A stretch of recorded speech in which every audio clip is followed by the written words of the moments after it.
All right, so what is sisig? Well, sisig traditionally is a recipe that's kind of a drinking food. So they'll have a beer and they'll kind of be picking at it while they're drinking. A very social food. And so in the Philippines, it started off being a recipe that they made with pig's head. Out of resourcefulness, they wanted to use every single part of the pig, so they created this dish called sisig, which became what they call pulutan, which is a finger food when you drink. We decided to kind of change that up and make it a more meatier version per my business partner Gil's father's recipe, which we also felt kind of spoke to the masses here in not only the Bay Area but America. Yeah, I mean it's something new to me. Right. Because I've never had Filipino food. This is the West Coast. I'm from the East Coast, like we said before. So, if somebody's walking into your restaurant now, I mean, is it still going to be sisig? What's it going to be? Yeah, I mean, this is what we built our brand on, was Senor Sisig, and so the reason that we decided to do Senor Sisig was we wanted to put sisig in something that was more familiar to people, because sisig might not be familiar to everybody.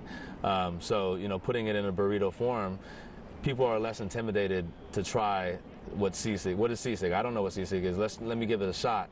And so once they give it a shot, they're like, oh, this is really good. This flavor, I never had this flavor. And so, not only does it expand kind of their maybe palate to us and Senor Sisig, but to all Filipino cuisine and culture. You have some fans. Yeah. Tell me about the fans. Are they diehard? I mean, we've been blessed. We've worked really hard and over the past 9 years to not only build our brand but build our community. And so we're very sensitive and we listen to our fans. We treat them like family. That's part of the culture. Is like when you come to our house, you better go home with some food, and it's all about respect and it's all about family. So we want our customers to feel that way. And so like that experience of what you feel when you come to the truck, we hope to kind of translate that into the restaurant and keep it going. That's awesome. Yeah. And expanding on family. Your family is in Oakland, right? No, well, I live in Oakland now. I'm from San Francisco originally, and so like a lot of the reason that we chose to open a restaurant on Valencia Street was just because it's kind of home. It feels like it's where we belong. I was born at St. Luke's on Valencia. My dad was a sushi chef as a kid on Valencia when Valencia was such a different place.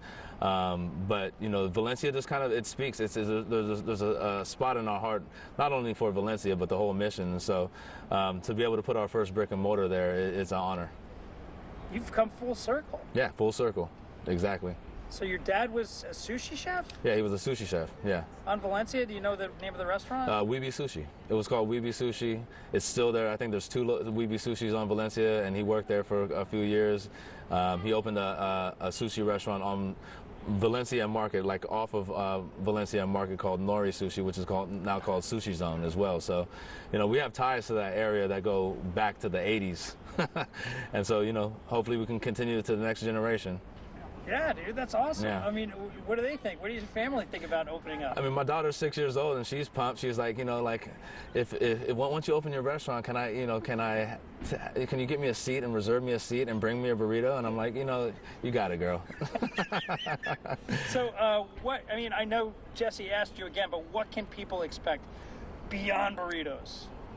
Well, I mean, our burrito, our menu is more than just burritos. We have tacos, nachos, rice plates, but, I think the restaurant gives us the opportunity to expand upon that and get more creative. We've done a lot of specials over the years, but it's hard to keep it on the menu as a staple just because the food trucks are so small.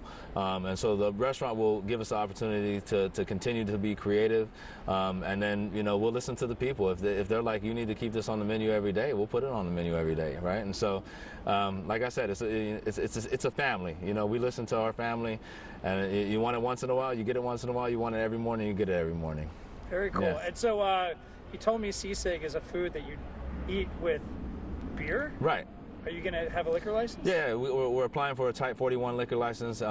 Just want to have beer on site so that, in the back patio, people can enjoy that sisig and a burrito or whatever form it comes in, and have it kind of traditional style from where it came from its roots. And so also want it to be a family environment. So, like me as a father, I know, as with my 6-year-old, there's going to be a kids menu. We have a kids menu, and I can go have a beer as well with my food and enjoy it without having to kind of feel intimidated about going to this fancy old bar or something and can I bring my kid or not. So it should be more of a like, again, going back to the family, everybody's welcome. I got to ask, because San Francisco is getting really expensive. Was it like a real departure for you guys going from, on the price of things, you got food, how many food trucks you got? 6. You got 6 food trucks? Yeah. Holy crap. Yeah. Yeah. So 6 food trucks and now a brick and mortar. What's going to cost you more? Everything's relative within this industry. All the expenses in the restaurant industry if you're a food truck or a restaurant, they come in different forms, but it's expensive either way. But the reason we chose this location because it's a smaller location on Valencia, and so we're not spending a 5,000 square foot space on Valencia the same way we would have to do that. So it's still expensive, don't get me wrong, but we chose a smaller space because we come from a smaller space already, so we don't really need that big footprint. And what did you so take me back when you started? You had one food truck, or did you ramp it up right away? Yeah, we started off in 2010 with one food truck. I think for the first few years, we added one almost every year.